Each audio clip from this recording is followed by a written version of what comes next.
Buenas tardes. Buenas tardes. Bueno, muy bien. Nos toca aprovechar los tiempos porque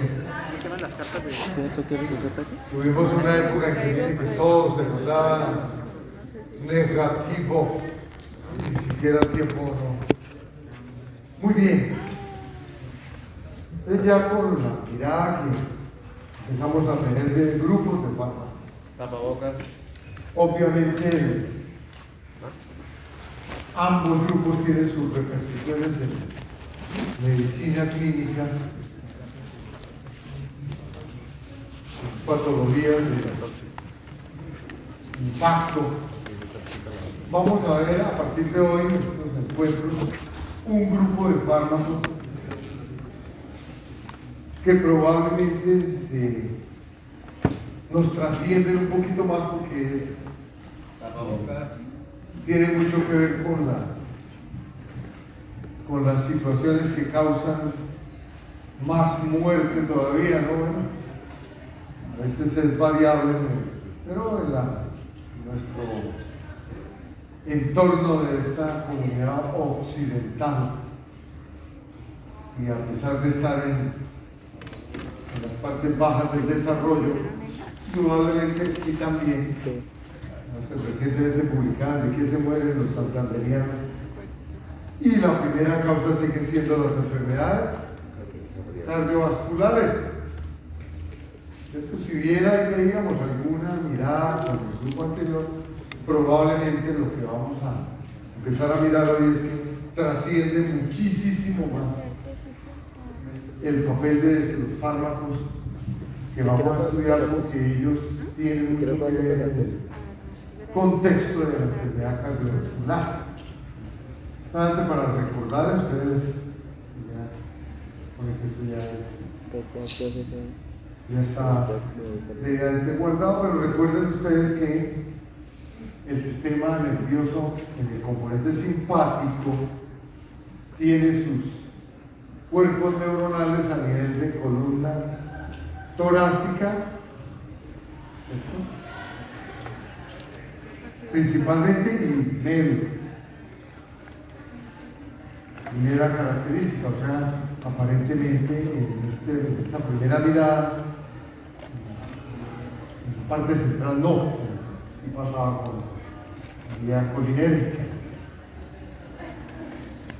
Segunda diferencia es que aparecen los ganglios paravertebrales, donde se sucede la primera sinapsis. Y allí el neurotransmisor sigue siendo, vuelve a hacer la acetilcolina. Entonces vean ustedes por qué nosotros lo mencionamos, pero no profundizamos realmente en nuestros textos de consulta de farmacología. Sí hacen alusión a los fármacos que son capaces de bloquear a nivel de los ganglios, pero obviamente las connotaciones son muy complejas, ¿cierto? De tal manera que difícilmente han trascendido al uso, digamos, abierto en medicina clínica. Por el contrario, entonces aparece la inervación a nivel del órgano efector, donde va a generar su principal actividad, y como lo trata de mostrar en la diapositiva, ustedes que ponen de primero corazón, parte cardíaca. Vamos a ver, esa es probablemente la importancia, ¿cierto? Son sistemas de control. El sistema nervioso es un sistema de control general. Por eso cuando la propuesta de estudio es que uno revise lo que son los grandes sistemas de control, cuando uno estudia la fisiología, y después se plantea cuando uno estudia la farmacología, que mire eso. Prácticamente todos los órganos, pero importante, que vamos a compartir, que vean cómo es importante. importante es la parte hemodinámica, tanto sistémica como cardíaca, intracardíaca. Va a tener mucho impacto sobre el músculo liso, principalmente arteriolar, músculo liso vascular. Y va, como está en ese tercer párrafo, el corazón total, todas las 4 funciones, ¿cierto? La parte del cronotropismo, el inotropismo, el domotropismo y el bamotropismo. O sea, miren que regula todo, ¿no? Regula la velocidad de contracción, frecuencia,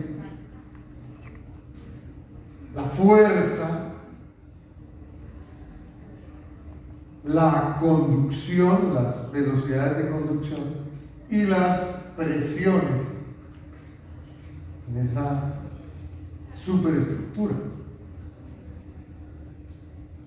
Y como si fuera poco, entonces aquí tiene un punto muy importante, y es que va a permitirnos controlar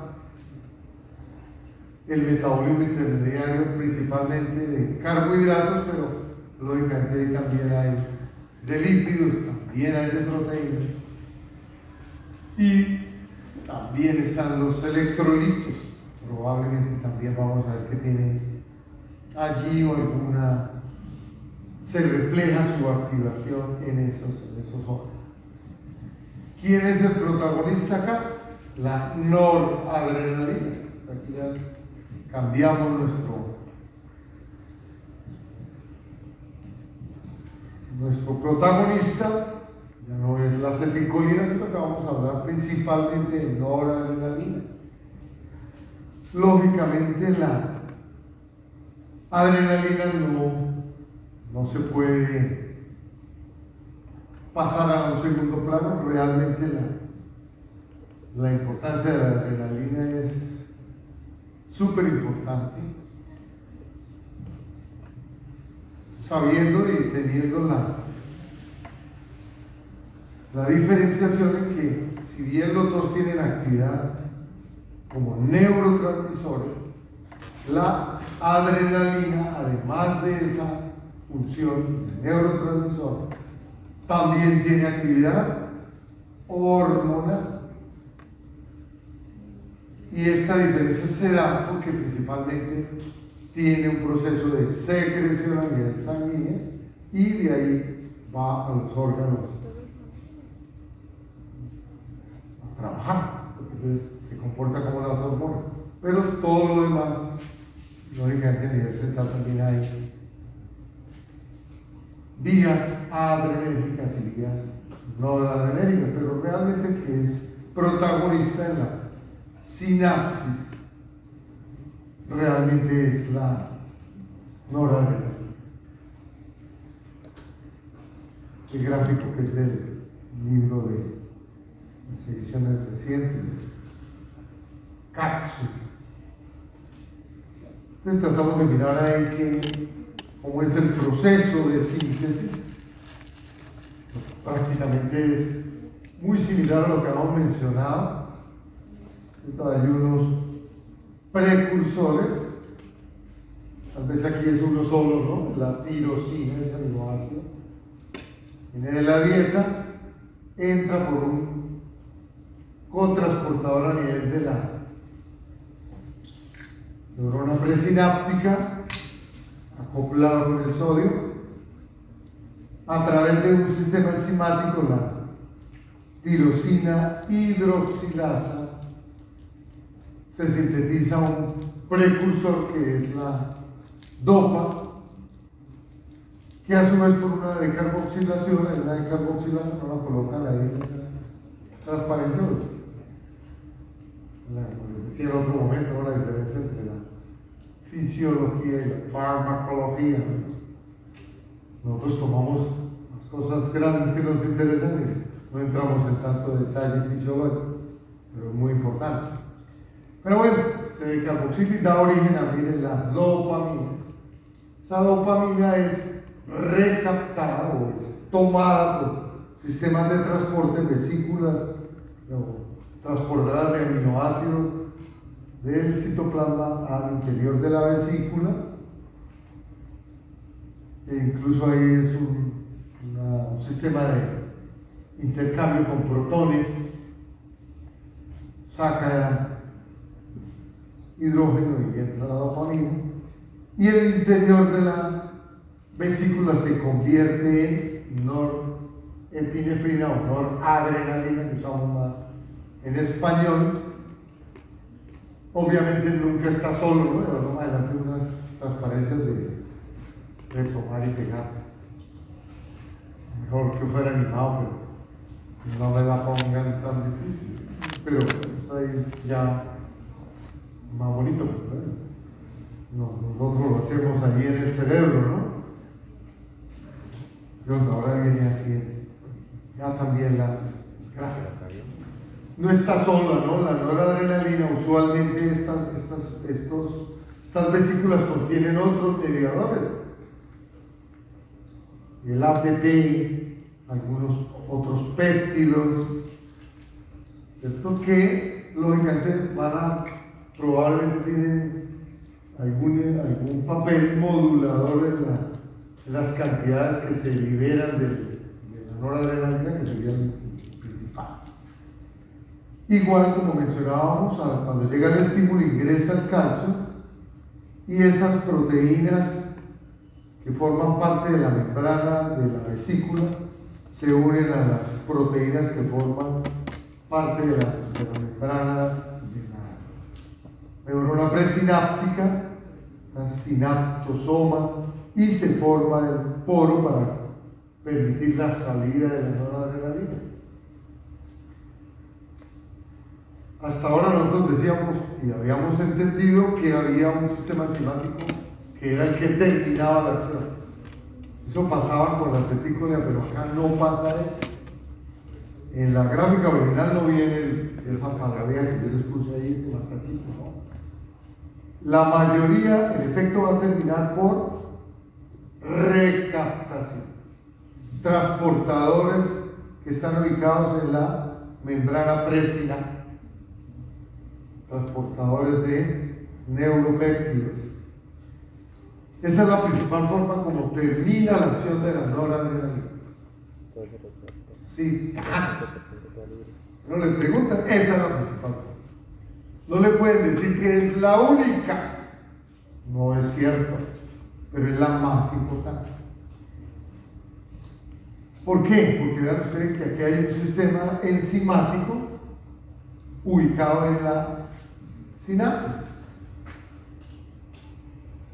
que es, la sigla es el COM, catecol ortometiltransferasa, o sea que son enzimas, sistemas enzimáticos que le van a transferir grupos químicos a la noradrenalina para inactivarla y favorecer su difusión hacia la sangre y posteriormente salga vía renal.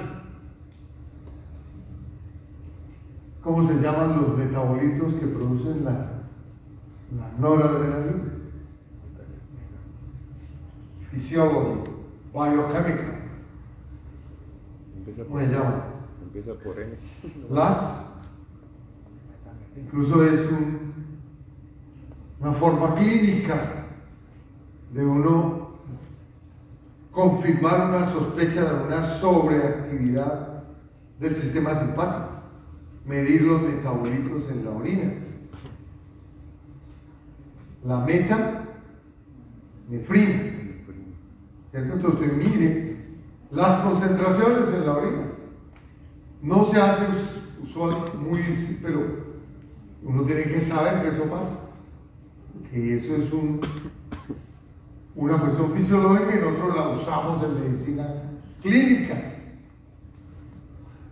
Muy bien, entonces mire que hay un sistema enzimático, el problema es que el porcentaje en el que ella trabaja es mucho menor, lo hace mucho más rápido, la recaptación. Incluso en el interior del citoplasma, digamos, de la neurona presináptica, está otra super enzima. Es una familia, ya sabemos que hay por lo menos dos, las A y las B, las MAO. Un nombre comunista, ¿no? Pero esa es la sigla, ¿no? Mono, amino, oxidasas. O sea, ellas también oxidan e inactivan la noradrenalina, rompen y la gente se va afuera. Y también acá sí que vamos a ver fármacos que trabajan sobre los famosos autorreceptores, que van a tener la posibilidad de esos autorreceptores. Habrá unos que favorecerían liberación de mayor cantidad y otros seguramente son más activos, los que reducen la liberación de noradrenalina. O sea, son sistemas de regulación muy perfectos, que no van a permitir que se exageren las cantidades de noradrenalina en el sistema. Eso es lo normal, eso es lo fisiológico. Es un mecanismo, un esquema bastante útil para nosotros ir teniendo unas ideas después de la manipulación farmacológica. Entonces, con esa sola boca vamos a hacer la clase, no va a decir más nada. Todo lo que está ahí está la clase. Porque yo les pregunto, si no hay noradrenalina, ¿qué podemos hacer? ¿Cómo podríamos hacer una intervención farmacológica? Pues dar agonistas, punto. No tiene complicación. Bueno, pero si no se pueden dar agonistas, no hay. ¿Cómo lo hacemos? ¿Cómo podemos manipular farmacológicamente para que aquí en la sinapsis haya mayor presencia de noradrenalina? Si la forma más importante que termina la acción de la noradrenalina es por recaptación, entonces ¿qué se debe hacer? ¿Ah? Es tan bonito. Bloqueo la recaptación. Ayer que decíamos, para que la acetilcolina se quede ahí en la sinapsis, en la miastenia grave, se produzca la activación de los poquitos receptores que quedan. ¿Qué hacíamos? Inhibimos la acetilcolinesterasa. Aquí no podemos dar, bueno, no se puede decir así, pero como el sitio, la forma más importante de determinar la actividad, la noradrenalina, es por recaptación.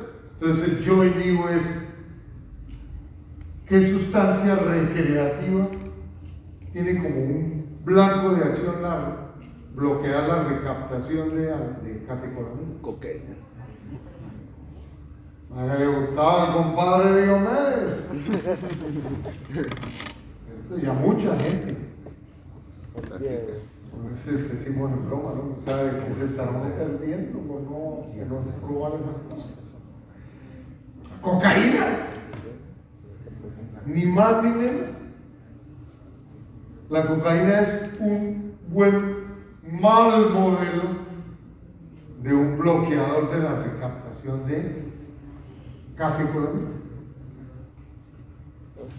Entonces los que están trabajando en Parkinson, nosotros ya no perder el tiempo de venir aquí, porque ellos que están estudiando con absoluta seguridad fármacos que van a bloquear la enzima que bloquea, las enzimas. Entonces hay fármacos para bloquear y son relativamente recientes. La MAO, entonces toca mirar cuál es la MAO, porque hay la A y la B. Entonces una se especializa, una un poquito más inespecífica, trabaja sobre diferentes catecolaminas, y otras trabajan primordialmente, por ejemplo, sobre dopamina. De tal manera que necesitamos inhibir, si yo necesito que haya más dopamina, pues hay que inhibir la forma del amado que inhibe principalmente dopamina. Mira el razonamiento, con una sola diapositiva ya, eso es lo más importante. No, mentira, todo es importante, pero eso es lo más importante, no entender esas cosas. Ya lo otro es, como dirían, carpintería, ¿no? Vean ustedes con la vacuna ¿qué es lo más importante que los males se pusieron a trabajar con el tal Kobe Bryant? ¿Cuáles eran los receptores? ¿Cómo entra ese man? ¿Por dónde entra ese señor? Por los aradores. Los receptores de la enzima convertidora de angiotensina.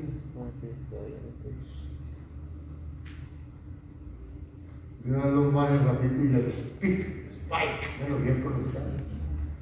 Entonces los tipos empezaron a trabajar, bloquear esas. En algún momento no es que no, cerebro remotamente, pero yo trabajo, ¿no? Miro esto. Yo me acuerdo que yo la primera pregunta cuando dijeron eso, yo dije, entonces los manes que están tomando los inhibidores de la ECA, pues no les va a dar, no les está protegido porque el virus no puede. Y bueno, aparentemente algo pero no serviría como tratamiento, ¿no? Digamos, profiláctico, ¿no? Hasta allá no se llegó. Pero sí es este tipo de miradas. Esto para que ustedes vean para qué nos toca estudiar biología molecular. Eso es lo que ustedes sí saben. Envidia la mía, pues. Esto es pura biología molecular. Es decir, hay más detalles que uno no los alcanza a vislumbrar. Entonces, a grandes rasgos, vean ustedes que eso es lo que les voy a mencionar. Los tipos de receptores, aquí fue más sencilla la cosa, dieron lo mismo que en el otro, dieron muscarínico y nicotínico, aquí dieron alfa y beta. Lógicamente también están los receptores de dopamina. La dopamina está ahí con ellos porque podríamos decir que es un precursor de noradrenalina. Como vamos a ver en otras biografías que tengo ahí allá. Un poquito de detalles por qué la dopamina.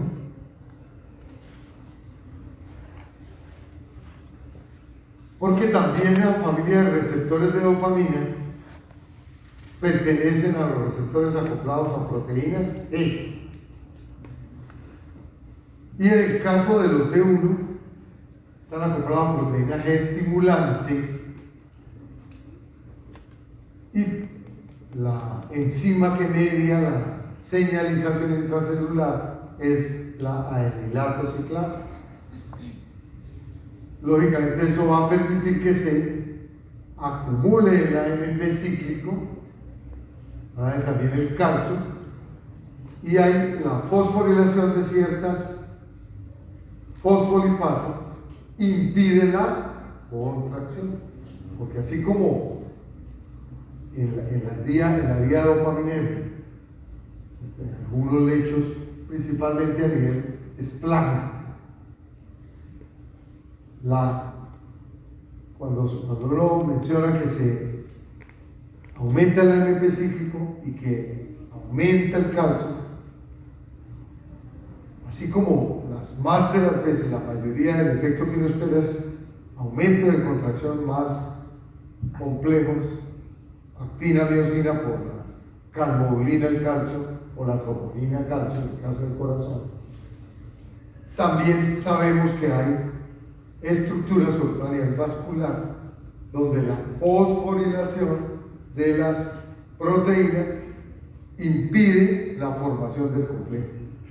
Por eso el efecto es vasodilatado. De hecho, las dosis a las cuales produce ese efecto son dosis más pequeñitas. Los dedos, por el contrario, eso sí, más fácil, también están acoplados a proteínas E, pero están a la proteína E inhibitoria, inhibe la adenilato ciclasa. Ay, sí, bueno, no haya MP cíclico, no entra calcio, listo, resuelto la vasodilatación. Y si ese mecanismo no fuera suficiente para explicar la vasodilatación, también sabemos que ellos pueden sacar el potasio.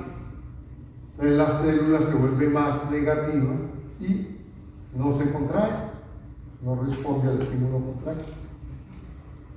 O también bloqueando el ingreso de calcio presináptico o el ingreso de calcio al músculo liso vascular, y de esa forma favorece la vasodilatación. La dopamina es genial. El grave problema que tiene la dopamina es que ya es más un precursor de la noradrenalina que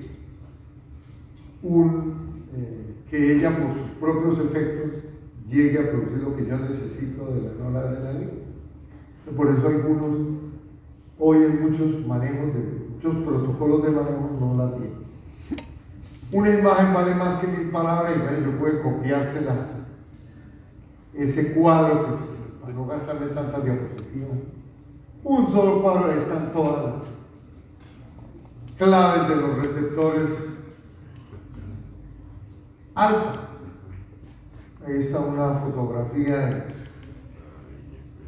la forma que heptacoloidal en los químicos, esas cadenas de aminoácidos.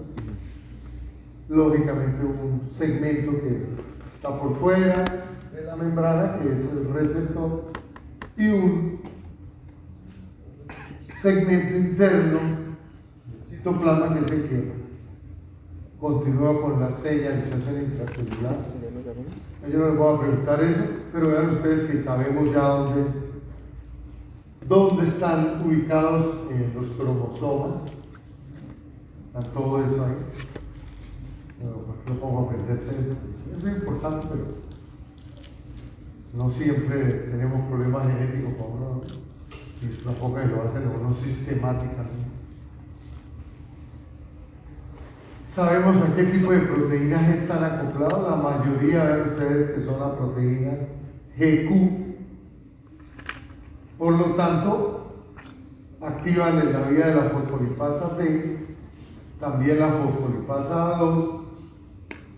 Ahí aparecería el inositol trifosfato y el diacilglicerol y el calcio.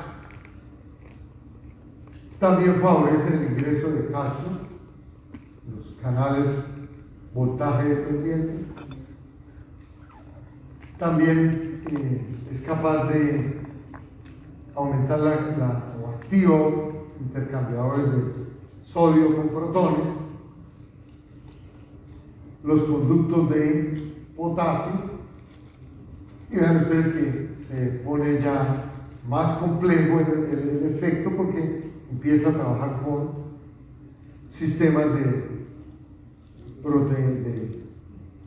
proteinquinasas que prácticamente están modificando función nuclear, NAPK, ¿cierto? La mayoría hacen eso, pero aparecen unos que nos interesan, los alfa 2. Vamos a hacer mucho énfasis en ellos por una razón. Ellos están acoplados a proteína E, pero la proteína E a la que ellos trabajan es una proteína E de tipo inhibitorio, y usualmente están ubicados a nivel presináptico. Yo más adelante creo que tengo eso para que vayamos teniendo esa referencia. La mayoría de los dos que están a proteína G inhibitorias, y lógicamente van a hacer todo lo contrario. El efecto es totalmente contrario. ¿Dónde se ubican? Casi que están en todas partes, ¿cierto? Pero importante, no les resalté, pero hipertrofiar para nuestro abordaje a este capítulo es que los alfa 1 nos interesa saber que ellos predominan en los vasos de pequeño calibre, que son responsables de qué porcentaje de la resistencia vascular total. Hay vasos grandes y vasos medianos y vasos pequeños. La suma de la resistencia de esos tres daría la resistencia total, 100%. De ese 100%, ¿cuánto corresponde a los vasos chiquitos? Fisiología. La que más nos gusta, cardiovascular physiology. Responsable de las 2/3 partes, 60% de la resistencia periférica total. ¿Para qué sirve la resistencia periférica total? Para mantenernos ¿qué? La presión. Presión arterial, ni más ni menos. Súper importante. Con eso no choquea uno, no, ¿cierto? Porque quiere decir que dependemos de alfa 1. Si alfa 1 funciona mal, vamos a poseer diversos problemas. Pero obviamente están en diferentes órganos, pero me interesa que lo tengan, lo pongan ahí bien grande. Vasos de pequeño calibre para que dé gran resistencia. Y los alfa 2 me interesa que les queden bien fuertes en el tronco. ¿Qué pasa en el tronco cerebral? ¿Qué estructura importante queda? El centro cardiovascular. El centro cardiovascular. Ahí está la población más importante que nosotros manipulamos farmacológicamente. Es decir, que podemos necesitar manipular farmacológicamente. En una imagen están toda la información. Esos manes son muy inteligentes, meten a uno todo ahí, cuáles son los cromosomas, todo eso. Los beta, vamos en los beta 3 hasta ahora, también diferentes los cromosomas, la secuencia de la cantidad de aminoácidos también son diferentes. Claro, mantienen una homología, como ustedes recuerdan, en su bioquímica, ¿no? 60%, más o menos se mantiene esa misma secuencia. La naturaleza es muy inteligente en eso, poco gasta tanto en eso. Pero ese 40% que cambia modifica dramáticamente las funciones. También son receptores acoplados a proteína G. Y la proteína G a la cual están acoplados es la proteína E estimulante. Y lógicamente se va a relacionar, no, para que ustedes tengan un referente cuando yo estudié como estaba en el nivel que ustedes están.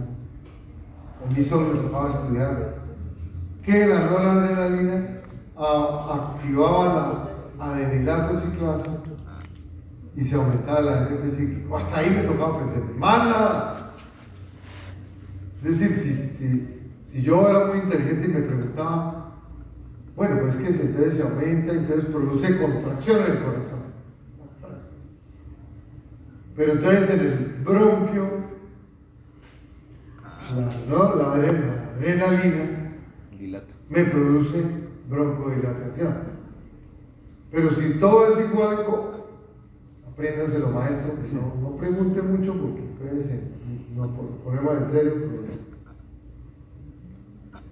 ¿Cierto? Porque nosotros en ese momento todavía no estaba metido la intermediación por las proteínas E y lógicamente el tipo de fosfolipasa que se estimula y lo que puede pasar con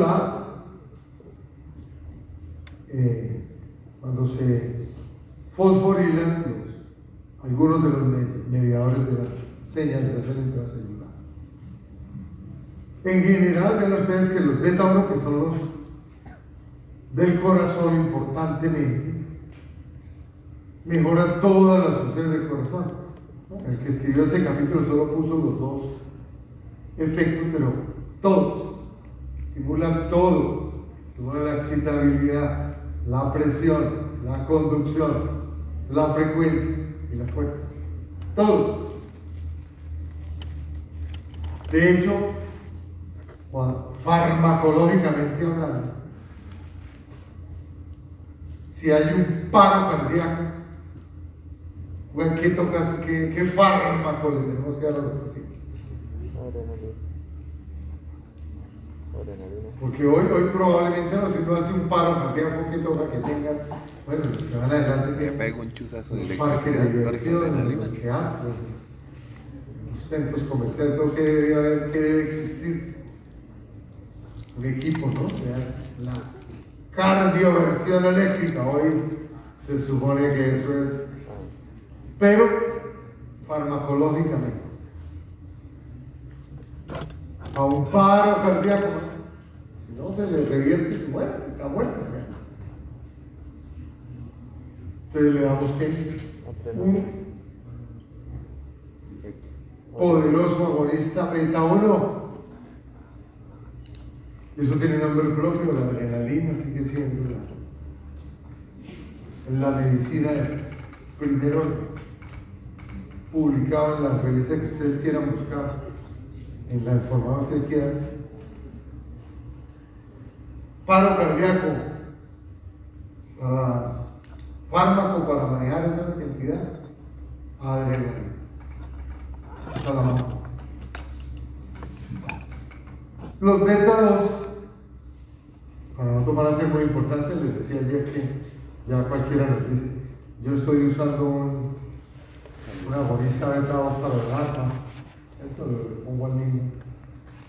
Bueno, claro, los beta 2 van a ser importantísimos a nivel de músculo liso bronquial, pero también son importantes en los vasos sanguíneos grandes y de mediano calibre. Antes son los que más nos interesan para ser coherentes con lo que dijimos al principio, hemodinámica. Es como, ¿verdad? Es como uno trabajando las diferentes variables hemodinámicas con estos fármacos. Y los beta 3 se han vuelto importantes particularmente porque tiene actividad a nivel de las del gordito.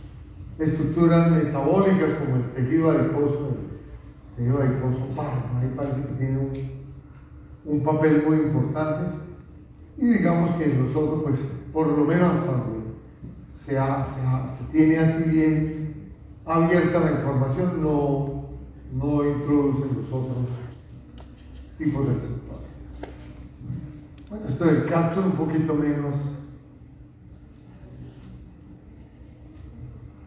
amplia y la información más al grano. Entonces nos van diciendo que en el ojo probablemente predominan, bueno, están ambos, pero predominan los alfa 1, que favorecerían también contracción, la acción de miosis y la posibilidad de un drenaje del humor acuoso, y los beta, que favorecen la relajación ciliar y la producción de humor acuoso. Eso es muy importante en el ocular de los beta. En el corazón todo lo mejora, principalmente el beta 1. Los estudios estos hermosos estudios que hacen marcan con color y han mostrado imágenes tomadas de personas que están evolucionando hacia una falla cardíaca o están en esa condición, y lógicamente la población de receptores beta 1 es total, por no decir que no se ven de los otros. La verdad es que uno le muestran esas imágenes, absolutamente predominante la población beta 1, que lógicamente este es un mecanismo de defensa, ¿no? Generar más receptores beta 1 a lo largo del tiempo. A nivel de los vasos, sí, vasos grandes y de mediano calibre. Y van a producir principalmente mecanismos de relajación. La contracción se da, entonces, tenemos que irnos para los vasos de pequeño calibre. Ahí va a ser muy importante alfa 1. Básicamente con eso, pues quedan por lo menos esos mensajes más así precisos. Bueno, esto se complica un poquito, no vamos a irnos muy allá. Como ahora en los últimos tiempos me ha dado por decirles, cuando teníamos el grupo de trabajo con el doctor Gustavo Pradilla, nosotros presentamos nuestros casos al Congreso Nacional de Medicina en Colombia, en el año 94, 95. Y nos ganó el doctor Izaza, los que escriben el libro de Fundamentos de Farmacología, trabaja en la Universidad Tecnológica de Pereira. Él sacó el primer puesto y su trabajo fue sobre polimorfismo de receptores beta. Entonces, esos receptores polimórficos pues tienen cual tragedia, que están asociados con eventos patológicos, particularmente la falla cardíaca. Porque eso qué quiere decir, que yo le suministro un fármaco, más que agonista son antagonistas, pero como el receptor es polimórfico, cuando recibe esta intervención no se obtiene el efecto deseado, sino que se obtiene el efecto digamos, se incrementa el efecto del otro. O sea, se comportarían como agonistas inversos, y ahí es muy negativo. De tal manera que ese grupo de pacientes, no son muchos, no se beneficiarían del manejo farmacológico.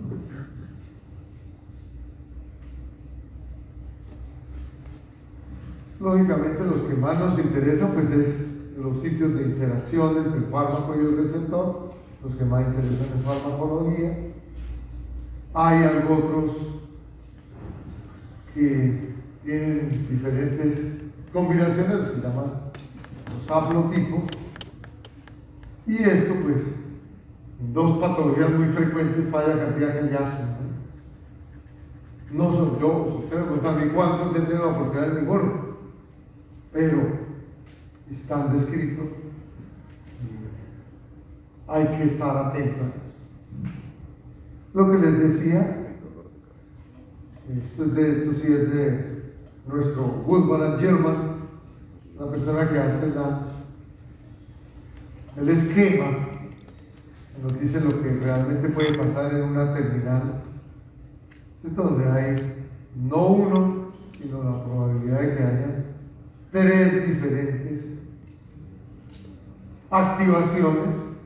En una están los péptidos como la adenosina, la ATP, la adenosintrifosfato, en otros los neuropéptidos, y bueno, en otro nos interesa, que es el de allá, el de la noradrenalina.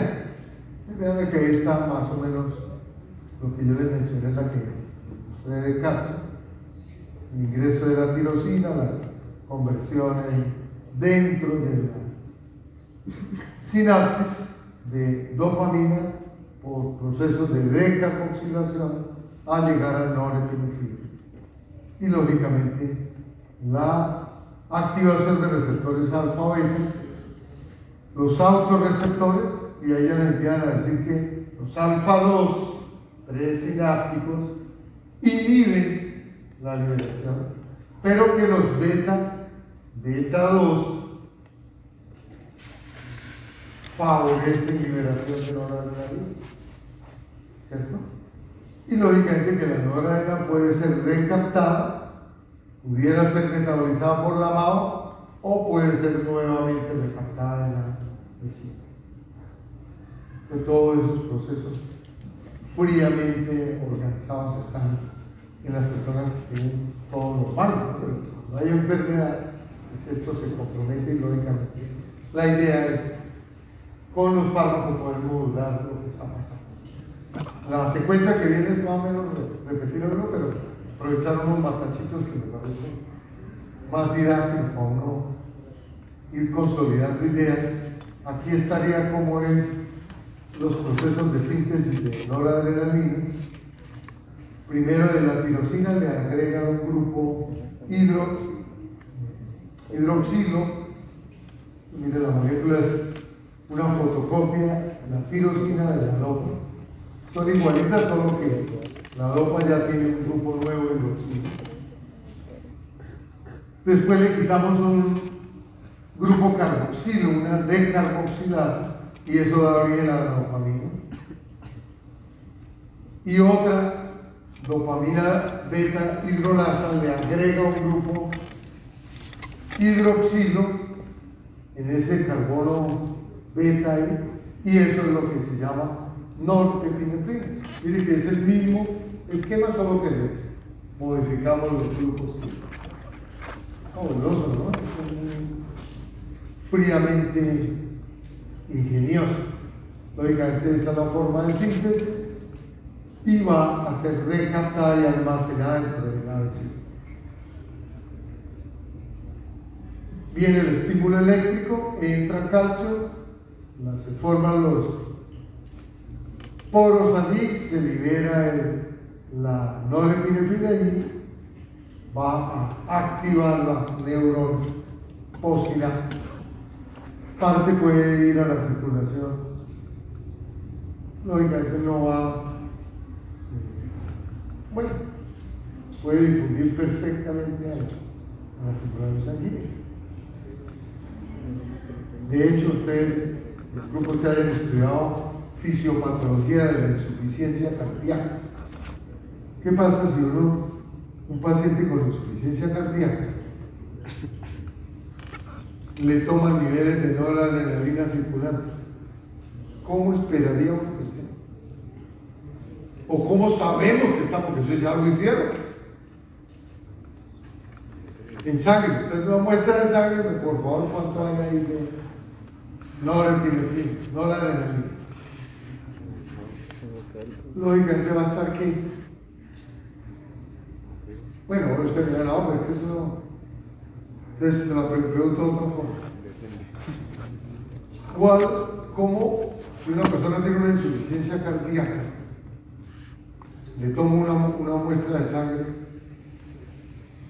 para yo decir si esta persona sí tiene una insuficiencia cardíaca, ¿qué tiene que tener elevado en la sangre? ¿Cómo se llama? ¿Metanefrina?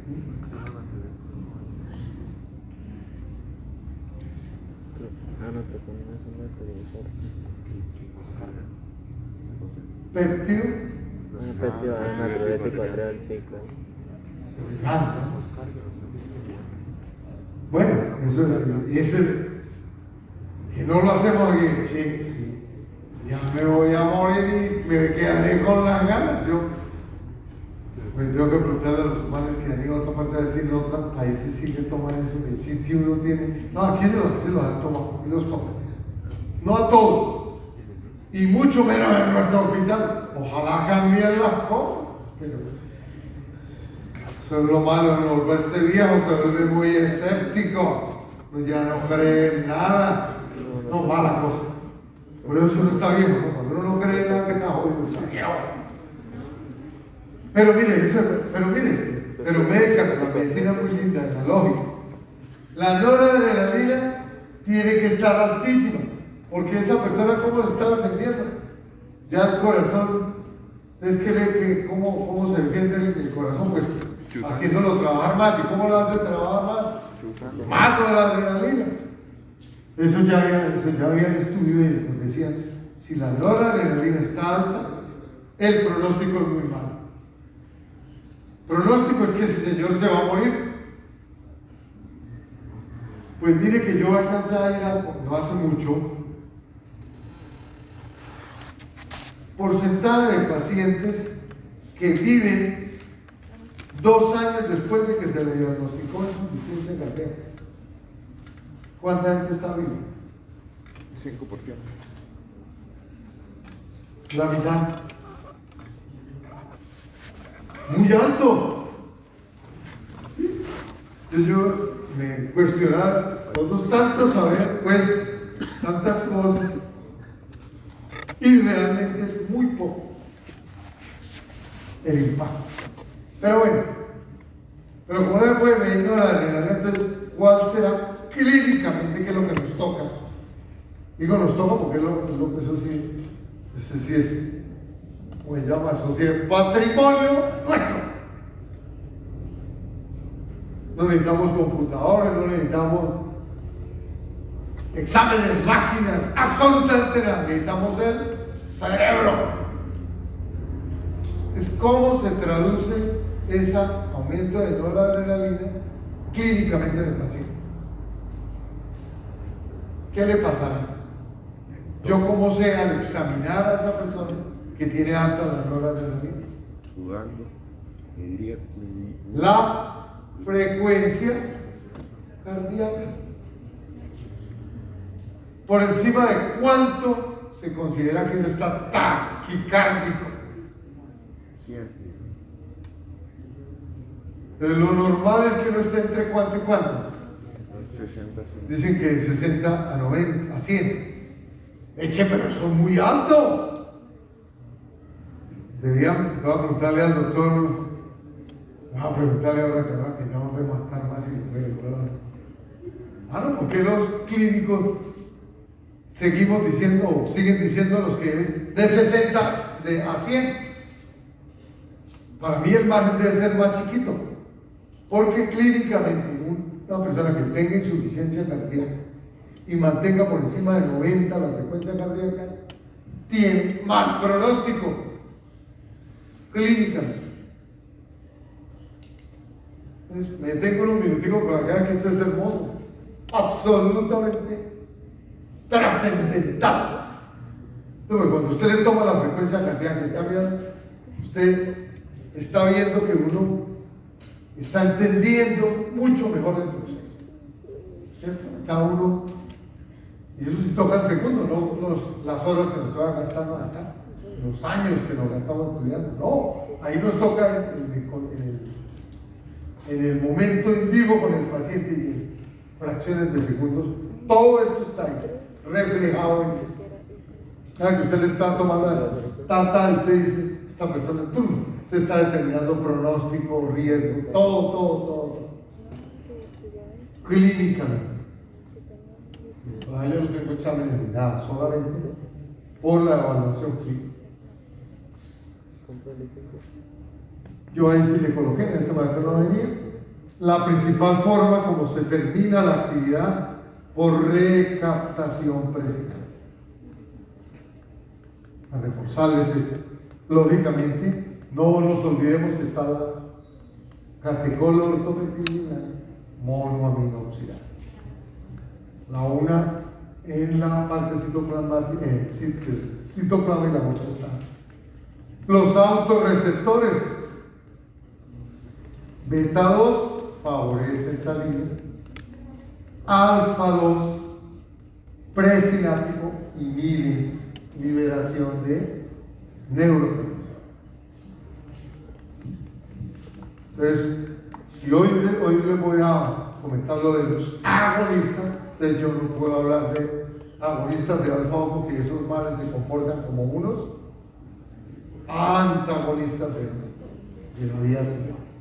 Esto lo hablamos el próximo lunes. Entonces, ¿cómo vamos a mirar los fármacos? No hay suficiente noradrenalina. Entonces, lo mismo que dijimos la vez pasada, ¿no? ¿Habrá la posibilidad de tener agonistas directos? Claro. La noradrenalina, de hecho, es un fármaco 1A en un servicio de urgencias, en un servicio de cuidado intensivo, en una unidad de medicina de cuidado crítico. Esa medicina tiene que estar ahí imprescindible. Y si no tenemos eso, entonces podemos optar por los que van a hacerlo indirectamente. principalmente los que nos logren impedir la recaptación, que es la forma como termina la actividad de la noradrenalina. No me voy a detener mucho en esto, sino vamos a ver. Entonces, ¿cuáles son los agonistas? Ya, esto sí es carpintería de todo. Y aquí en adelante ya entendido lo anterior, ya esto, con un par de detalles, pero ya no es más complementarios que bueno. Directos, entonces empieza a aparecer la posibilidad de que hayan sustancias selectivas. Selectivas porque pueden trabajar principalmente alfa-1.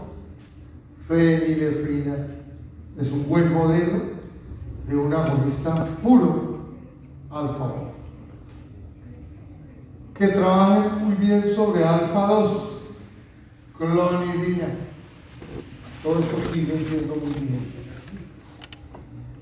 Que tenga una buena selectividad.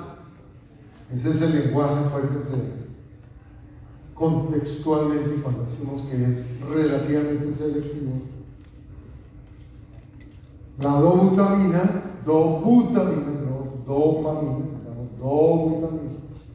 beta 1. Probablemente en los clásicos siempre aparece la terbutamina como una agonista beta 2, pero hoy probablemente, desde hace unos buenos años, el salbutamol, con S y con B grande, salbutamol, ese probablemente es más importante. Tenemos unos fármacos que son de acción mixta. ¿Eso qué quiere decir? Que tienen actividad directa sobre los receptores o pueden favorecer liberación de noradrenalina. Uno de ellos es un producto naturista o lo contienen ciertas plantas que son la efedrina. Efedrina es un agonista no selectivo, alfa-1, alfa-2, beta-1, prácticamente con la diferencia de que favorece liberación. Esto es lo que hace la adrenalina, por ejemplo. La adrenalina estimula todos los receptores. El más potente, ojo, el más potente quiere decir que el que requiere dosis más pequeñas. Bueno, están las que llamaron en su momento, todavía se usan muchísimo, las STPA, serenidad, tranquilidad, paz y amor. Oh my God. El que pida más recreación, bueno, toca con la marihuana, pero no, estos fármacos súper interesantes, ¿no? Desde el punto de vista conductual, psiquiátrico. Las anfetaminas inhibe la recaptación. Agonista indirecto ponen la cocaína, pero ahí podríamos poner perfectamente los psicofármacos denominados antidepresivos. Ellos están trabajando ahí. Y miren, para los que van a trabajar en Parkinson, inhibidores de la MAO, selegelina, o inhibidores de la catecolorcometiltransferasa, el entacapón. Entonces ahí tenemos el panorama de las sustancias que nos permiten tener actividad farmacológica sobre los receptores. Yo se lo escribía, dice la mano, alfa-1, fenilefrina. Traté de mirar que hay algunos que tienden a ser más selectivos sobre un subtipo de alfa, los 1A, la metoxamina,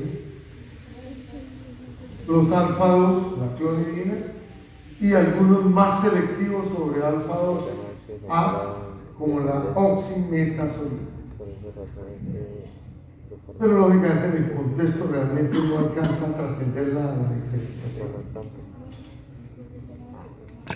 Con el que se empezó a trabajar el capítulo de los agonistas beta, el isoproterenol, ya probablemente es histórico en medicina, pero fue un paradigma.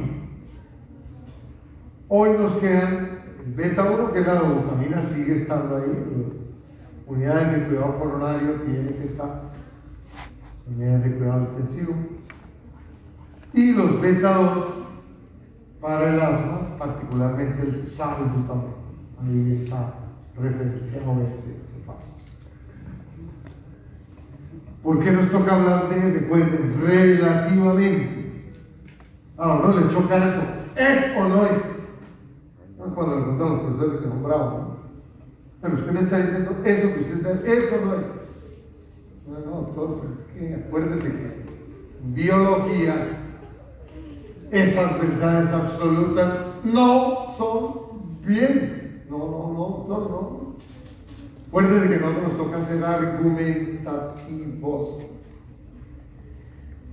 Entonces, claro, nosotros decimos que, por ejemplo, fenilefrina es alfa 1, pero ¿qué nos está diciendo ahí Mayor. esa diapositiva tomada de nuestro caso? Efectivamente, a dosis, digamos, pequeñas, alfa 1. Pero si yo aumento las dosis, voy a ser capaz de estimular alfa 2. Y si doy muchas más dosis, puedo también trabajar en beta. Lo mismo pasa con clonidina.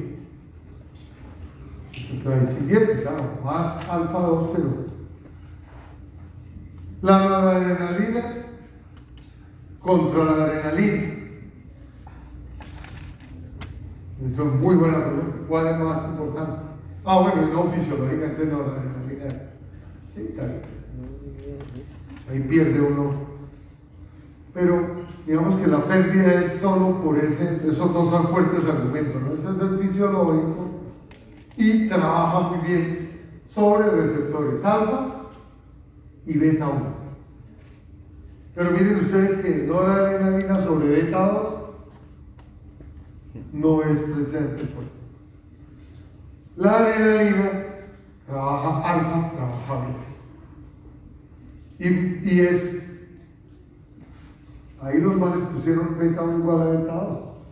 Pero por el tiempo que yo he estudiado esto y lo que escriben ahí y lo que se hacía en la práctica clínica, es que la adrenalina a dosis más chiquitas tiene más actividad beta 2 que beta 1. ¿Por qué les digo esto? Porque cuando yo alcancé, mi abuelo, pero no mucho, pero yo alcancé a ver manejar el asma, yo escribir en una historia la orden de manejo del asma con una inyección subintradérmica de adrenalina para producir broncodilatación. Y era la discusión si por la vía respiratoria funcionaban los fármacos, porque si el paciente está taquipnéico, mire que uno asumiría que el paciente, el fármaco no tendría tiempo de permanencia. Pero entonces esos estudios, entonces los manes dijeron, no, pues sí, con los dispositivos, después ya se metieron cámaras, ¿cierto? Entonces se logra garantizar que los fármacos logran hacer y hoy no hay discusión. Fuera, ya hace muchos años, ya no volvimos a poner adrenalina subcutánea. Pero mire, con ese argumento yo les diría a ustedes que si yo hago esa diapositiva,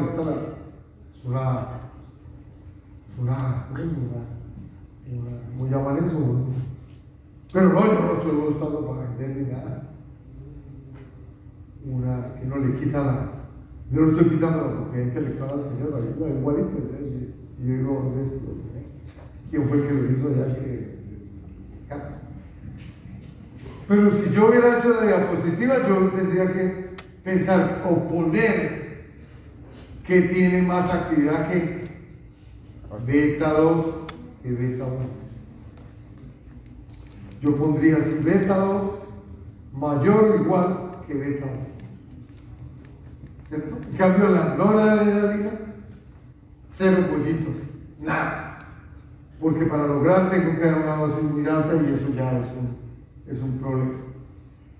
La glutamina, lo mismo, vean ustedes, ellas preferentemente beta 1, pero si yo aumento las dosis, probablemente también beta 2, y si doy más dosis, alfa o alfa. El isoproterenol, los beta, pero si doy dosis más alta también tendría opción. Es más o menos la botella para que tengamos una vista en esa difusión.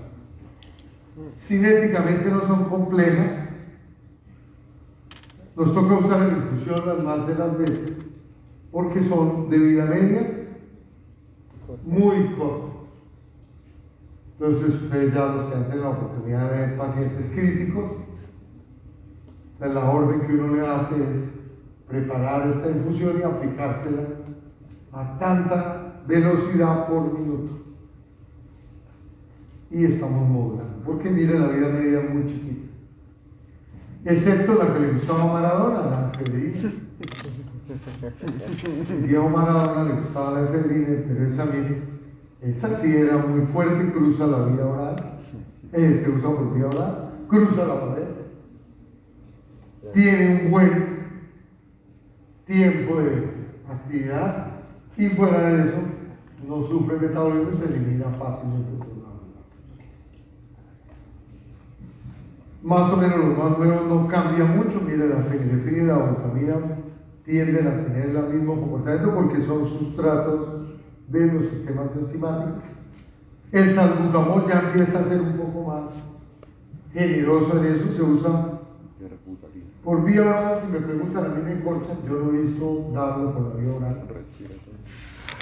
Me tocaría volver a mirar en el Padmeco si hay preparados vía oral, la verdad yo casi que lo cuestionaría. Yo diría que hay por vía respiratoria sí, inhaladora sí, incluso mezcla. Pero ese fármaco que por vía oral probablemente no, pero tiene una vida media un poquito más generosa, no se metaboliza realmente la mayoría de líneas cercanas. El que era el patrono tiene unas ventajas que el preparado por todas las vías, que es la terbutalina, ya creo que no se usa, la verdad. Seguramente era muy económico, no lo vuelven a producir, ¿no? Tiene una vida media hasta 6 horas, tampoco sufre metabolismo y se elimina principalmente sin cambio por el vida. Entonces, reforzar lo que ya les dije, miren, ¿qué hace el alfa 1? Trabaja sobre la resistencia vascular periférica, aumentándola, porque trabaja sobre los vasos de pequeño calibre. Produce hipertensión. ¿Cuál presión arterial se sube? Sistólica, diastólica, ambas. Diastólica. ¿Cuál? Diastólica.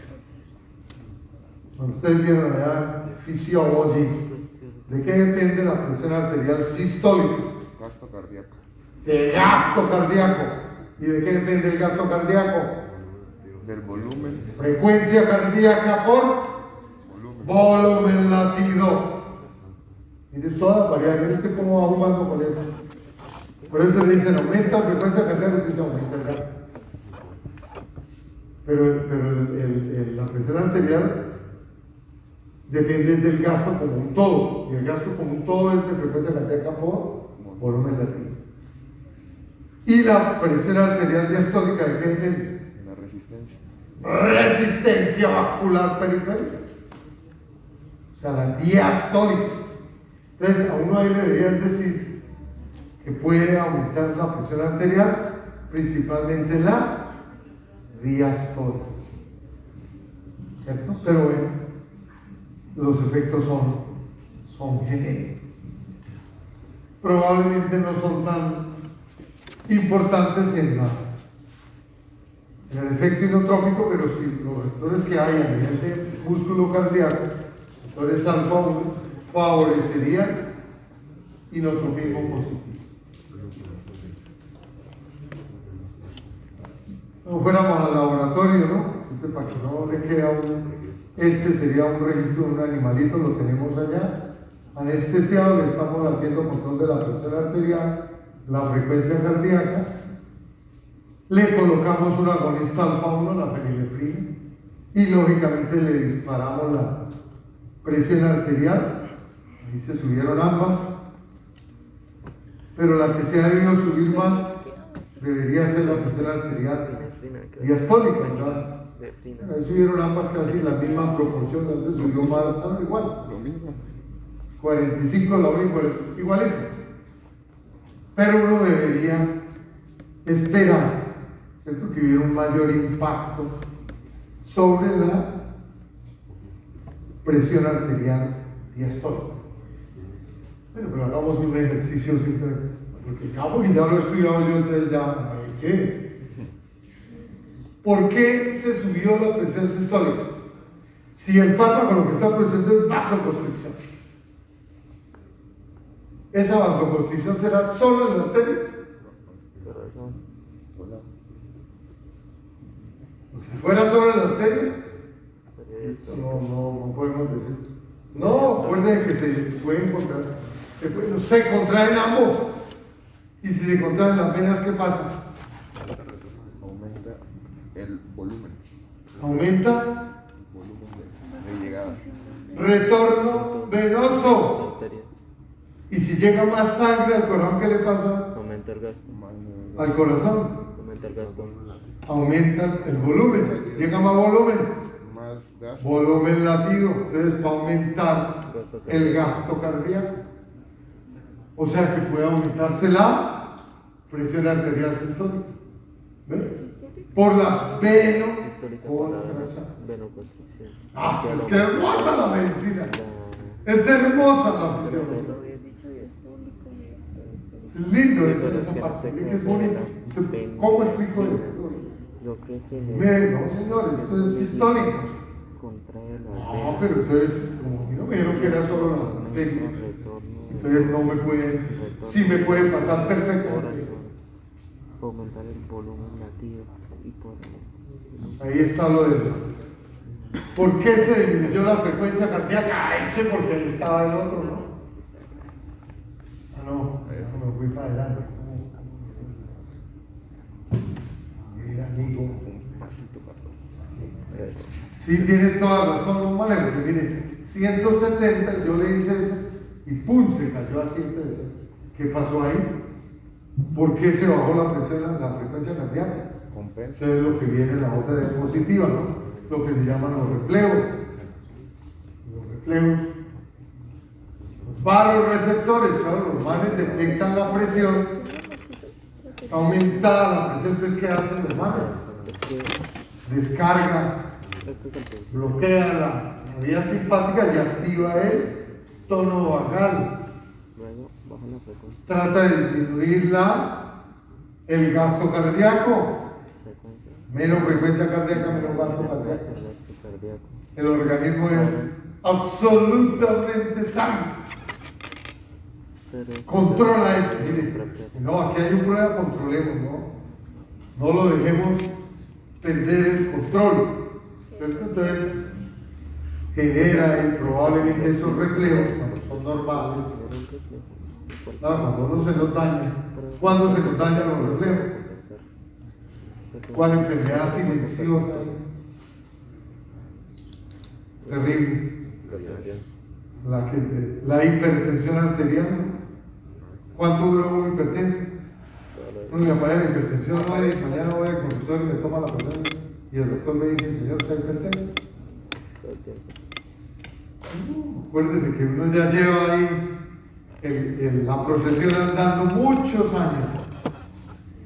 Y aquí, como no es sistemático que hagamos evaluaciones médicas periódicas, bueno, ahora porque todavía dice que no, yo precucho, entonces me han hecho exámenes de precucho. Venga para acá, viejito, hagan un examen de presión arterial. Pero si no es así, que va a ir uno al médico, alguna cosa que cuando tiene una consecuencia de la hipertensión. Por eso nosotros cuando el tipo tiene un ataque cerebrovascular, compromiso de la función renal, se infarta, un ataque cerebrovascular, pasa como con el que llega con tuberculosis, ¿no? Lo que menos pensamos en la tuberculosis. ¿Qué pensamos que tiene esa ese joven? ¡SIDA! Un sidoso. Sí, santo Dios. Y uno debería preocupar tuberculosis, un muchacho, o una neuroinfección, una toxoplasmosis o una micosis. Eso es gravísimo, pero mire que uno, este man, toca buscarle el SIDA, este malo que tiene SIDA. Entonces, no le controlo el SIDA, el man se me va a morir, así le dé lo que sea. Entonces, lo mismo pasa acá, veamos esto, la hipertensión da el problema. Claro, cuando yo lo detecto, claro, me toca tratar la hipertensión. Toca empezar por ahí, ¿no? Y mire que si a uno se la cogen antes de los epidemiólogos, ¿no? Tanto porcentaje, 30%, 35%, 40%, 50%, 60% de tales, se reducen dramáticamente controlando una cosa por hipertensión. Y claro, esto le da a uno una idea de por qué pasa eso. Ahí está lo que les decía, el retorno venoso, ¿no? Bueno, hay otros, la parte metabólica, no se les olvide, entonces a nivel hepático, ¿no? ¿Cuál es la enzima encargada de doblar el glicógeno en el hígado? Es lindo, pero digo que es lindo estudiar farmacología. Claro, usted tiene que tener la parte, pero no hay que pasa la otras cosas. ¿Glucosa 6-osa?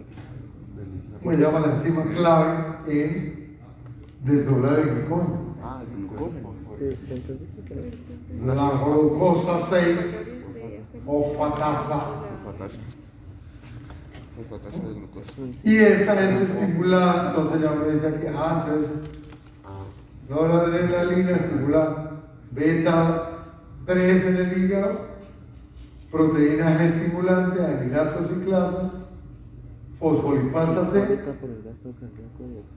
inositol trifosfato, y se activa, se fosforila la glucosa 6 fosfatasa y va a romper el glicógeno y empieza a liberar azúcar. Les va a aumentar la glucosa.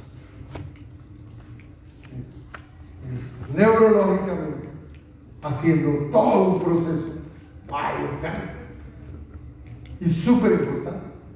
Entonces, cuando uno está amenazado, mire, ¿para qué le voy a decir? Porque a uno lo que se le sube no es la bilirrubina, sino la adrenalina. Porque uno, ¿para qué necesita la adrenalina cuando uno se activa, ¿no? Cuando uno se enamora? No, está chévere, pero claro, al músico suena más bonito. Uno, que somos músicos y fuera ahora yo ya solo. No, la bilirrubina tiene un tono más bonito. El disco es el merengue, es lindo, me gusta. Se me sube la bilirrubina. Pongo a bailar. No se baila porque no se. La bilirrubina, la adrenalina. Se le sube a usted. ¿Qué le pasa cuando la adrenalina está elevada? Mejora el corazón, mejora la hemodinamia y mejora la energía. Que le pida más, que le piquen queso, hermano. ¿Qué más quiere uno de la vida? Tiene todo positivo. No, si pida más estamos complicados, no podemos hacer eso. Músculo liso prostático sí puede ser negativo con presión.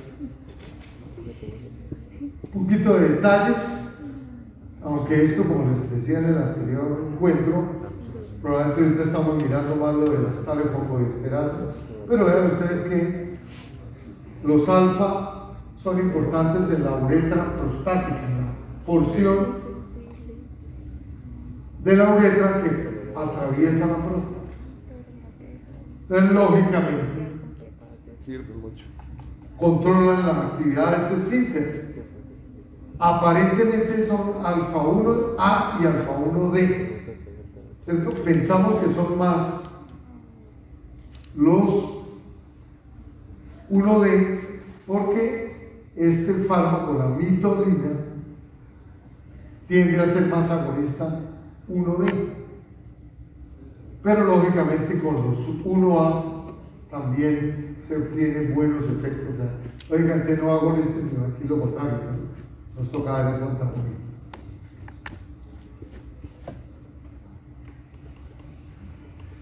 ¿Dónde se ubican los alfa-2?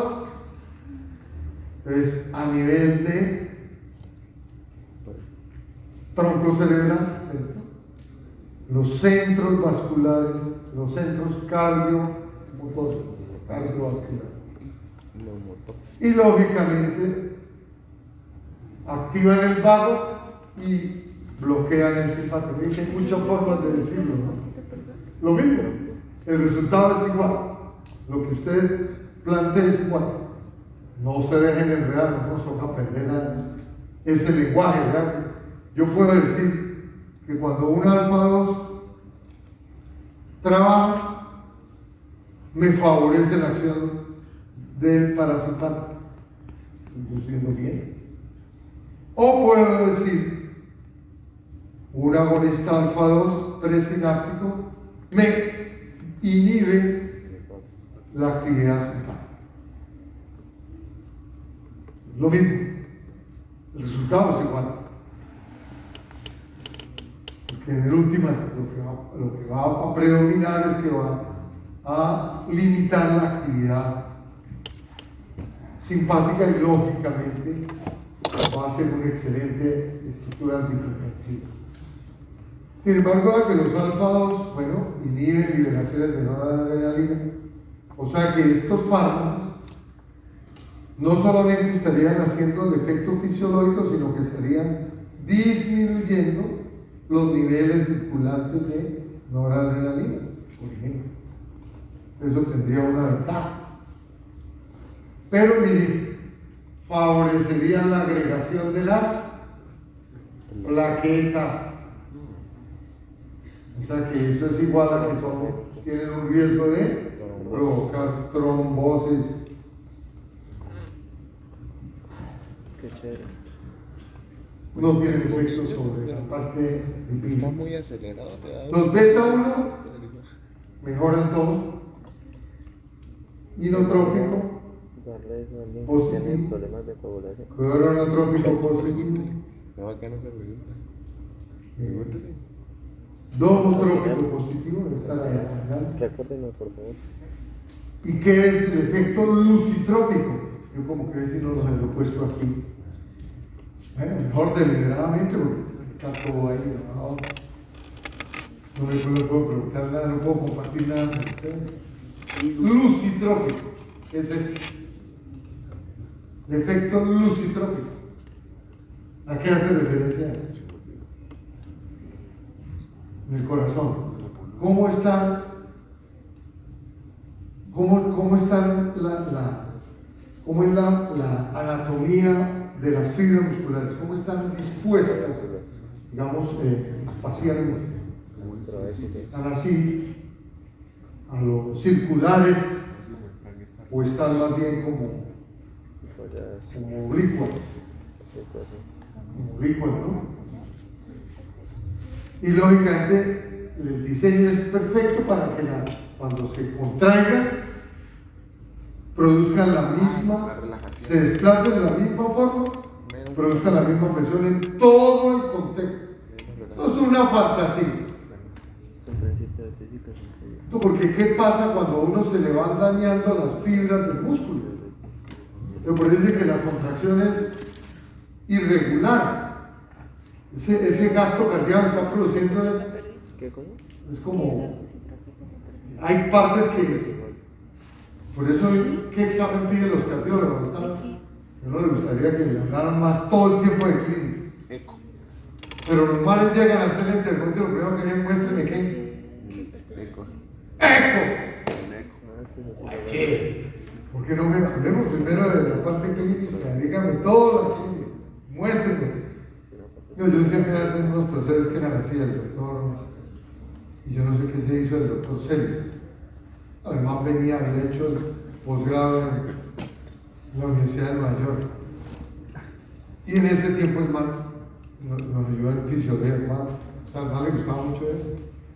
Tanto que venía y nosotros cogíamos, también éramos así un poquito, había más libertad. Entonces, porque daban los perros, ¿no? El perrito por ahí quedaba, papá ya venga para acá. Y lo traíamos y ahí él, con el doctor nos poníamos y él nos enseñaba todo, digamos, en vivo, ¿no? Pero ¿en qué consiste el efecto lucitrópico? Yo debí de estudiar campeonato. Mira aquí. Bonita. Absolutamente hermosa. El efecto lucitrópico consiste en eso, en que la contracción sea isométrica e isovolumétrica. Ese efecto lo producen los receptores beta cuando están funcionando. El problema es que cuando se dañan, se pierde digamos, ese balance. Por eso cuando no, y el sistema, mire, ahí sí la naturaleza, ahí sí no, pero algo tendría que la naturaleza darnos la papaya a nosotros, ¿no? Porque mire que, ¿cómo se defiende la naturaleza? Usted sigue con la enfermedad y usted no se hace ningún tratamiento. La historia natural es que él trata de producir beta 1 y producir todos estos efectos, pues, pero llega un momento en que ya no da y se muere, el individuo muere. Entonces, ¿qué fue lo que nosotros aprendimos? El doctor Black, por allá en la guerra, que son manos duros, que era muy importante que antagonizar. Y los antagonistas fueron un total cambio en la evolución de los pacientes con enfermedades cardíacas. Esto tanto que aquí el doctor Boria nos ha dado charlas sobre todo lo que se da con los jugueticos allá. Pues alguna vez que lo presidente, voy a hablar del doctor y los pacientes tienen que seguir usando. Digo, ese es otro capítulo. Claro, mucho más mi concepto. Esa parte tecnológica viene, resuelve el problema en 24, 48 horas. Pero para garantizar el éxito para adelante, lo más importante, ¿quiénes son? Los altos. Los fármacos. Los fármacos. Porque ¿qué le pasa al paciente? Imaginemos el escenario. Le ponemos el estén, se le diagnostica. No le hacemos sino eso. ¿Qué le va a pasar a las manos? Trombos. No, ojalá, bueno, esto puede ser una complicada, pero no. Como ahora vienen hasta automedicados, digamos que le previenen los trombos. Puede prevenir los trombos, pero ¿qué pasa con el sistema? Vuelve y se llama. Que se va nuevamente a. Y eso está estudiado, por eso les tocó farmacológicamente controlar eso. Reestenosis. O sea, vuelve otra vez y se cierra. Las células, los elementos teliales vuelven otra vez, células musculares lisas y taponan nuevamente. No inmediatamente, pero esa persona va con absoluta seguridad a reinfartarse. Entonces los fármacos son muy importantes y mucho de eso es bloqueadores. De aquí me interesa resaltarles este otro gran efecto, ¿verdad? ¿Qué hace un agonista beta 2 en los grandes vasos? Relaja. Y eso como favorece el corazón. Los grandes vasos, en la aorta, se abre. Disminuye ¿qué? La presión. Carga. O sea que el corazón le queda más fácil Manda el bombazo. la eyección. Tubo más grande. Mejoramos la fracción de eyección ventricular. Cualquier cosa, ¿no? Genial. Eso es una maravilla. Con un agonista beta 2, mejorar la eyección. Entonces lo hacen y lo hacen. ¿Cuáles son vasos de mediano calibre? Riñones, corazón, ¿cierto? Braquial, radial, ulnar. carótidas. Entonces, por eso uno dice, claro, cuando un man hace un paro cardíaco y le dan la adrenalina le mejora el corazón, pero de paso le están mandando buenos mensajes allá al cerebro, al mismo corazón y a los riñones, le favorece el flujo sanguíneo. Perfecto, miren, absolutamente maravilloso. Uno puede decir, no es que es mejor el beta 1 que el beta, todos son perfectos. Que haga alfa 1 también, claro, mejora la resistencia, mejora la presión, claro que eso es bueno. Y se presionan las venas mejor porque mejora el retorno venoso. Perfecto, no tiene pierde. El efecto cronotrópico, el efecto dromotrópico, todo esto está aumentado. Bueno, esta sí me interesa. Bueno, ahí ya está hecho, pero cuando hay taquicardia, ¿cuál de los dos momentos se compromete más, se acorta más? ¿La sístole o la diástole? Entonces, ahí, como está de la policía, pues fácil, mira, usted me lo dijo. Mal hecho, yo digo preguntárselo. Claro, hermano, absolutamente inteligente. ¿Por qué acorta la sístole y por qué la diástole no? ¿Qué pasa en la diástole? No llega a salir y hasta llega. ¿Cómo se alimentan las coronarias? ¿Cuándo se alimentan las coronarias? En la diástole. Llenado. ¡Qué maravilla, Dios mío! ¡Qué fantasía! Ese corazón es una fantasía, hermano. Claro, el man tiene que aportar el otro, no importa ese, pero este no, porque este es el de yo alimentar. Y el gasto cardíaco, recuerden que para el corazón es muy chiquito. O sea, el man todo el tiempo está sacrificando por los demás. Pero cuando llega la tragedia, el man le dice, no, hermano, hasta allá no, yo no llego hasta allá, primero usted. Asiste, no le mando a los otros mal, pero a mí sí viene. Y no, yo no puedo trabajar. Es perfecto, ¿no? Entonces es lógico que lo primero que hace el sistema es protegerse, ¿no? Laboratorio, mire, puede usted jugar con eso. No la adrenalina, ya sabemos por qué se disminuye la presión, la frecuencia cardíaca, pero es un hipertensor alfa. La resistencia vascular periférica, mire, alfa, bajo chiquito, alfa 1. La efedrina, la adrenalina, claro. Yo vivo enamorado de la adrenalina. Total, pero mire qué pasa con esa amiga. Ella sí trabaja y también aumenta la frecuencia cardíaca. Aumenta la presión arterial sistólica, sí aumenta el gasto cardíaco. Probablemente compromete la presión arterial diastólica, porque trabaja en beta 2, acuérdense, el 30% de la resistencia vascular total, que es de los grandes y medianos vasos. Pero la presión arterial media probablemente no se modifica y no genera un aumento dramático de la resistencia vascular periférica.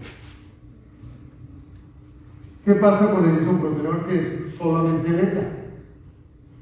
Él sí va a tener pues frecuencia cardíaca elevada, pero vean ustedes, la presión arterial sí tendería a disminuir la presión arterial media, por ser principalmente beta 2, y no modifica la resistencia. Bueno, este sería un porcentaje, ¿no?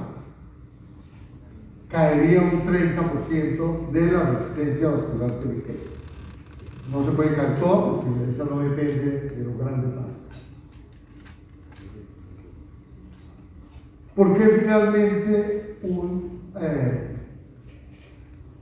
un fármaco estimulante beta 1 con la misma adrenalina favorece la hipertensión o el aumento de la presión arterial también. Por el riñón. Porque va a aumentar, hay receptores beta 1 en el aparato yuxtaglomerular. Entonces se activan y más dineros que el aparato De renina. yuxtaglomerular y se libera renina. Entonces aparece nuestro tercer elemento de renina, Angiotensina. angiotensina, aldosterona. Angiotensina 2, hipertensora a morir. Por lo menos hasta ahora es de las moléculas más micromolarmente más poderosas. Y la aldosterona, ¿qué es lo que hace la aldosterona? Recoge agua y sodio. Entonces bloquea el túbulo contorneado distal, Colector. bloquea la recaptación de sodio Y agua. y allá se intercambiaba, entra sodio y sale potasio, el potasio se queda dentro y el sodio se va para afuera. Entonces hacen hiperpotasemia, retienen agua y aparece el aumento de la presión arterial, retienen por volumen. Lógicamente, cuando se dan los fármacos antagonistas o los agonistas betados que son antagonistas, van a disminuir la actividad de la red. Ya dijimos eso, del músculo liso. A nivel ocular, recuerden ustedes que los beta favorecen la producción de humor acuoso. Entonces, en el glaucoma, uno tiene la opción de manipular, favorecer el drenaje del humor acuoso o los que están estudiando el glaucoma o impedir la producción de humor acuoso. Entonces, sabiendo que los beta favorecen la producción del humor acuoso, pues la idea es bloquear. Eso lo vemos en la próxima. Pero bueno, ese es un contexto para mirar la utilidad posterior. Bueno, las anfetaminas, las STPA, ¿cierto? Los resultados, los efectos son principalmente neurológicos, Salud, tranquilidad, paz y amor. son recreativos completamente. Miren, claro. Los hace útiles de mantener al individuo despierto en necesidades que son de rutina. Pero lo que se sabe también ciertamente es que no mejora la atención, ni mejora la memoria, ni mejora nada de nada. No, por lo menos los estudios que se han hecho, todo lo contrario, ¿no? Los muchachos que llegan a presentar el examen y el muchacho que empezaba a escribir y escribía hoja, y al final lo que había hecho el muchacho era escribir todo el tiempo el nombre de él, por lado y lado del examen. Entregaba las 4 hojas escribiendo. O sea, esas funciones repetitivas no demuestran ser muy inteligentes, ¿no? O sea, la actitud sí, pero el resultado de la tarea, de pronto para manejar, para alguna actividad como manejar.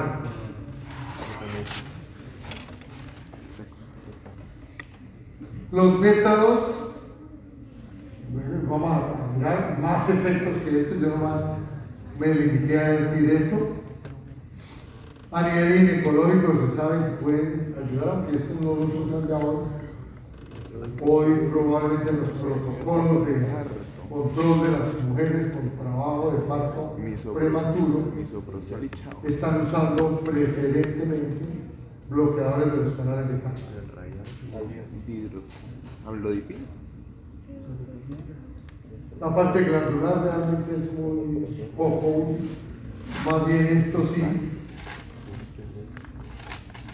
Altera los niveles de lípidos, sí, porque miren, aumenta la hipólisis, aumenta la actividad de la lipoproteína, aumenta los niveles de ácidos grasos libres,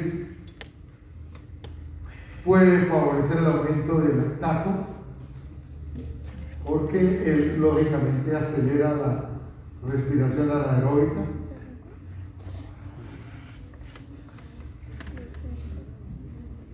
Favorece la hiperglicemia, induce la mayor, tanto por la glicemia como por estímulo alfa 2, mayor liberación de insulina, pero finalmente puede alterarse la secreción pancreática insulínica. Favorece el ingreso del potasio al músculo en los procesos de contracción y eso reduce los niveles circulantes de potasio, de fosfatos y también de calcio.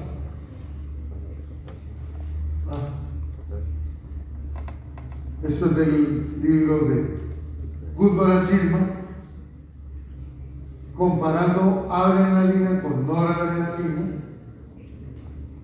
Entonces, si uno quiere ver una diferencia, pues la adrenalina aumenta la frecuencia cardíaca,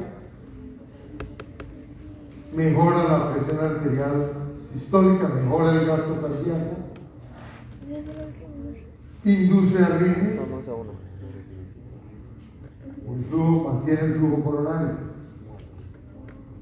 La noradrenalina puede incluso disminuir la frecuencia cardíaca, Faltan como 3 diapositivas. probablemente no modifique el gasto cardíaco porque él también produce contracción de las venas, pero sí tiene potencial arritmogénico porque él estimula beta 1. Sobre la presión arterial, ambos aumentarían la sistólica. La diastólica la aumentaría principalmente noradrenalina. Probablemente la adrenalina no es suficiente para aumentar la diastólica. El estímulo alfa 1 es bueno, pero no comparativamente con la noradrenalina. No. A nivel periférico, vean ustedes que mejora el flujo por beta 2, le va muy bien a la adrenalina. No, la adrenalina nada. Aumenta la resistencia periférica total, sí lo hace la noradrenalina, pero en menor proporción la adrenalina. No modifican el flujo a riñones, probablemente modifica el flujo a riñón, a órganos, a vísceras. La adrenalina, no tanto la noradrenalina. Definitivamente aumenta el consumo de oxígeno, la adrenalina, produce hiperglicemia, aumenta el ácido láctico, disminuye el recuento de eosinófilos periféricos, eso no lo hace la noradrenalina, y tiene la misma comportamiento a nivel neurológico. Recuerden que hay alimentos que tienen esta sustancia, la tiramina, que se considera un fármaco con actividad adrenérgica. Incluso algunos sugieren que puede ser un precursor de la noradrenalina. Entonces, hay alimentos como esos que lo contienen, y si se dan fármacos que inhiban la monoaminoxidasa junto a estos alimentos, eso es en psiquiatría más que todo, pero en medicina clínica usual no lo usamos, pues se podría llegar a una tormenta por actividad simpático-mimética. Es como que estos son precursores de la adrenalina. Finalmente, entonces, usos.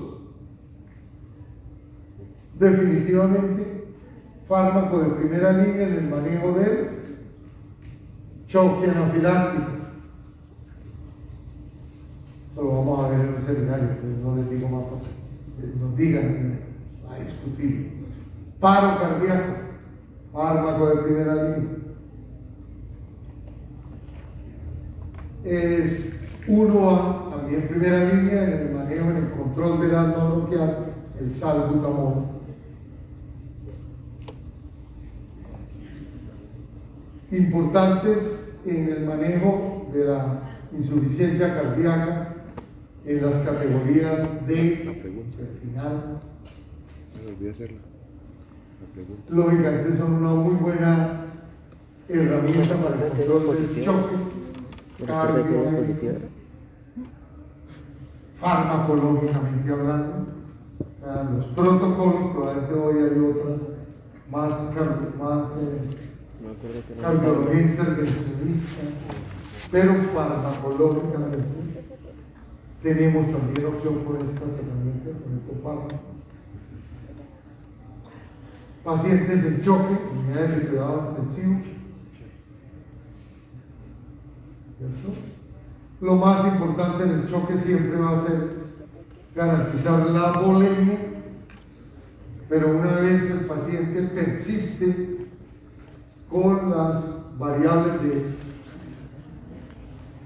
hipotensión, pues lo más conveniente es usar este tipo de fármacos, los vasopresores, llamamos así, pero probablemente hoy casi que no se le dan muchas vueltas. El 1A es la noradrenalina. Entonces hoy, incluso algunos le asocian de pronto vasopresina, pero en primera línea sería dopamina ya. Bueno, todavía aparecen protocolos y bueno, sí, los textos abuelos sí que con mayor razón, pero en la cardiología moderna no, digamos que, o en la medicina de urgencias o en el cuidado crítico, cada vez tiene menos papel la dopamina como fármaco, probablemente menos utilidad.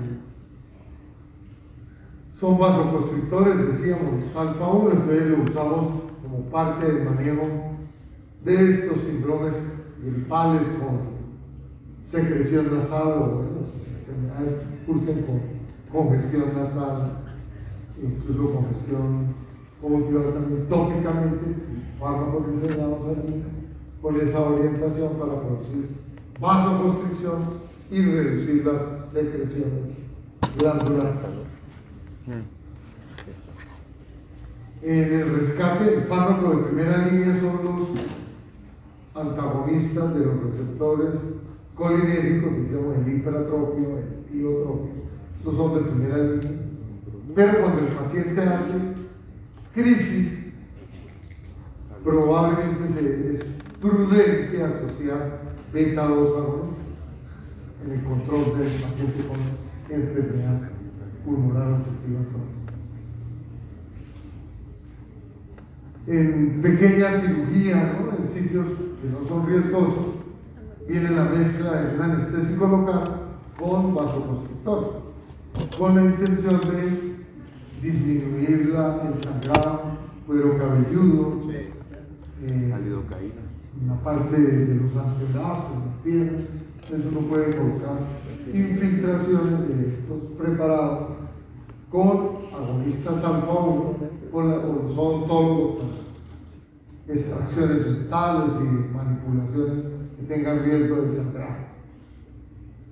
También se pudieran administrar y hay preparados diseñados para favorecer la midriasis, contrae también el músculo radial del iris y obviamente poder hacer estudios del fondo de ojo.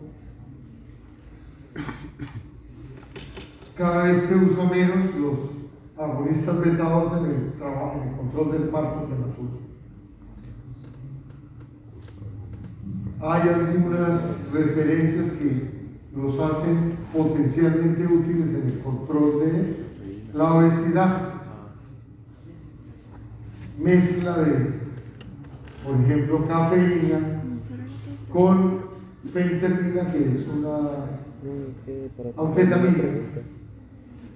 La efedrina, esas mezclas han mostrado algún control sobre esta enfermedad, aunque no son de tipo curativo y el paciente tiene unos criterios muy particulares.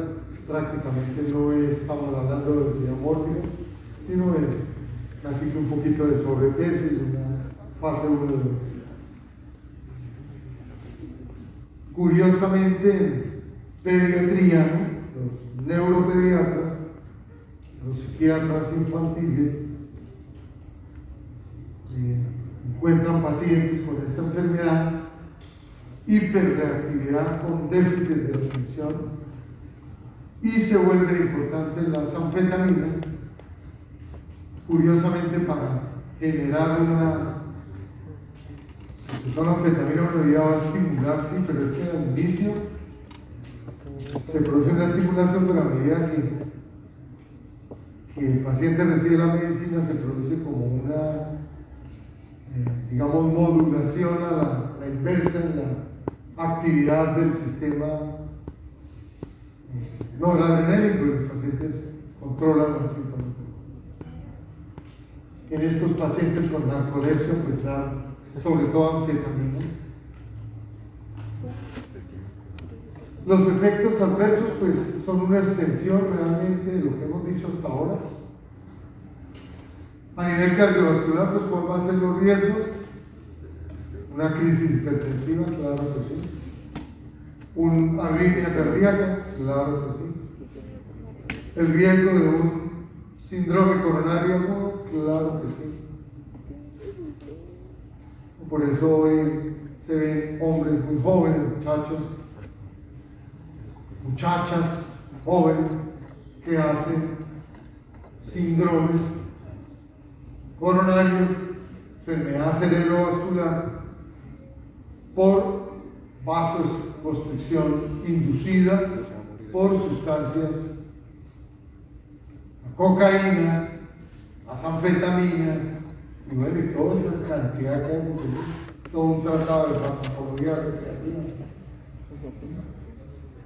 que obviamente hay que preguntar a la historia porque acuérdense que a uno le dicen que para que le dé infarto, las mujeres ni remotamente uno piensa en el infarto hasta que ya no están más bien grandes. En los hombres, a partir de los 35 años, sí ya tenemos todo el derecho a hacer un infarto.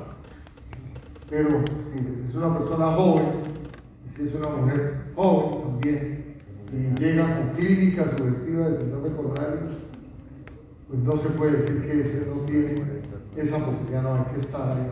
Entra en el mismo trabajo y lógicamente hay que descartar que estén usando fármacos recreativos que tengan esa actividad vasoconstrictora. También se puede ver compromiso neurológico, neuropsiquiátrico, se altera el ciclo del sueño. Al producir estimulación, pues los pacientes pueden experimentar episodios de ansiedad, de agitación psicomotora, incluso pueden hacer crisis de pánico. Los pacientes pueden hacer realmente un estado psicótico. Eso le pasó a Maradona, ¿no? Eso lo echaron del Mundial de Estados Unidos. Metió el gol y era como si hubiera metido el gol de la final. Venga para acá, le hacemos un chequeo y que es positivo. Definitivamente estos fármacos modifican el umbral convulsivo, los pacientes pueden hacer crisis, pueden empeorar la epilepsia. Bueno, si tiene uno malformaciones, peor, puede hacerse rupturas y hemorragias. Y lógicamente el riesgo de adicción. Estimulan bloquean, decíamos, la recaptación, por ejemplo, de dopamina en los centros del placer y lógicamente quedamos enamorados de la vida, ¿no? Quedamos totalmente enamorados, como la lleva, ¿no? Quedó dependiente. Bueno, muy bien. Dejemos ahí. Como 7 minutos.